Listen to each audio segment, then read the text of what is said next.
Hey friends, welcome to the vid, and in this vid I'm going to talk about why trying to fix DPDR isn't going to be helpful to you at all, and in fact the process of you trying to fix it is the very thing which is keeping you in it right now.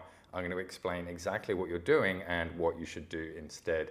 And if you are new to the channel, then welcome. My name is Dan and I help people recover from DPDR using either one-on-one coaching or the Freedom course. The Freedom course is seeing so many amazing results right now. There are so many people recovering from DPDR. If you do want to recover, then go check out the Freedom course. And if you are a subscriber, then welcome back. One of the most difficult things you're ever going to have to go through in your life is recovery from DPDR, because not only does it turn your world upside down, the path to get out of it can seem quite tricky if you don't know what to do and if you don't know what things to implement.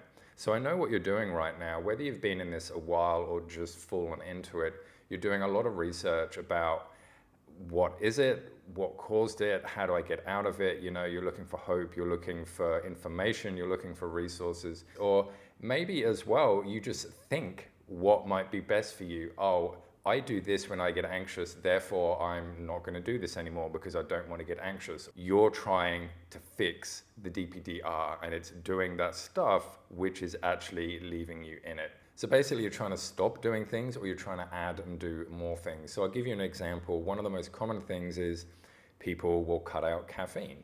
And I've heard it many times when I've been helping people. They've said to me, you know, I really love coffee, but I've decided not to do it. And not only that, I've decided to stop drinking alcohol as well. Now, it could be fair to say that cutting out those things are just generally good for your health anyway, but let me ask you this. Would you have stopped doing that if you hadn't had DPDR?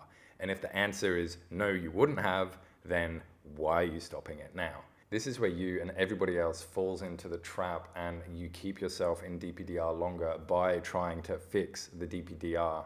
What you're doing is you're either cutting out things that you would normally do or you're adding things that you wouldn't normally do. And the reason that this is so bad is because one of the core components of DPDR recovery is to just continue your life as normal, whether you feel anxious or not. Because what you're doing then is you're teaching yourself that not everything is scary and you are in control of your life, not the anxiety. Because if you start to change things because of the anxiety, all you're doing is you're telling your mind again and again, anxiety is bad, I need to avoid doing this thing, I need to add doing this thing because anxiety is bad and I don't want it. And what you're learning there is that everything revolves around anxiety. And so you're stuck in anxiety and you're stuck in DPDR because DPDR is caused by anxiety. So the ticket out of this is to continue your life like you would normally. So you might be thinking right now, okay, I can sort of see where you're coming from with that. You know, the whole idea of just living your life normally. But how do you actually do that?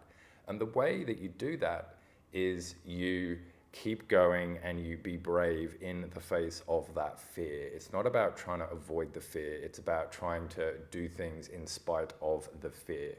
And so you can literally sort of, just as like a quick tip, you could say something to yourself, look, okay, I know that my DPDR flares up when I'm out because I'm anxious that people think I'm different. They might think something's wrong with me. I'm worried everyone's looking at me. You know, this is just one example. So what you could say to yourself in that moment is, okay, that might have happened in the past. I don't actually know that's going to happen in the future. Why don't I go to this event with an open mind? And even if I am at that event and I am feeling these things, all I have to do is to remind myself that it's okay, it's just anxiety, it's just my oversensitized nervous system blowing everything out of proportion, making all these thoughts come into my head. It's just the anxiety, it's not me. And you know what? I'm going to get better and I'm going to stay here regardless of how I'm feeling, because I know right now that keeping with my regular routine and staying here is exactly what I need to do to be able to recover. And indeed, if I do go home, not only am I going to feel down on myself because I had to run away from the problem, I'm actually not helping myself. My friends, I hope this vid has helped, and please check out the Freedom course if you do want to recover from DPDR. I talk about all this type of stuff in depth in an easy step-by-step, easy to follow way that is going to put you on the right path to recovery. And so until next time, I'll see you in the next video. Bye.